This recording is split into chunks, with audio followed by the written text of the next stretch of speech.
Dans ce champ, l'armée ukrainienne a improvisé un camp d'entraînement. Les soldats perfectionnent leur méthode de combat sous l'œil attentif des commandants. Parmi eux, 2 hommes se tiennent côte à côte, similitude dans la carrure, comme dans le choix de porter la barbe. Aujourd'hui, nous avons participé à des exercices de tir. Selon le scénario, nous avons détruit l'infanterie et les véhicules blindés ennemis. Oui, mais d'abord nous avons repris des abris. Oui, d'abord nous avons repris des abris qui, selon le scénario, avaient été occupés par l'ennemi. Puis nous avons repoussé les attaques ennemies pour sauvegarder nos positions.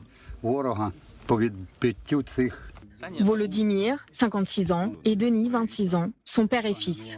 Originaires de la ville de Dnipro, ils ont été enrôlés dès le début de la guerre dans la même brigade de défense territoriale. Malgré ce contexte difficile, ils essaient de garder un semblant de vie familiale. Même ici, nous essayons de vivre comme une famille. Voilà, nous partageons un repas.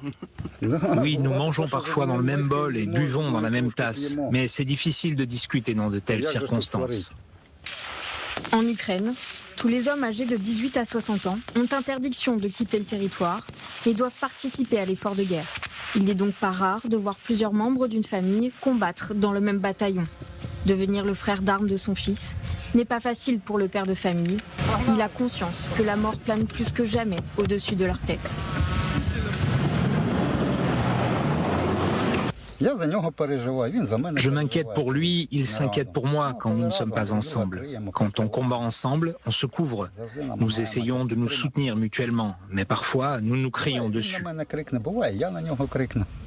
Leur échappatoire, penser à la vie d'après, quand la guerre se terminera. Nous voulons que cette guerre se termine pour reprendre une vie normale. Je veux me réveiller le matin et aller pêcher. Nous avions l'habitude de travailler ensemble. Nous avions l'habitude de conduire la même camionnette au travail. Reprendre leur emploi dans une entreprise de transport de matériaux de construction, main dans la main, comme sur la zone de combat.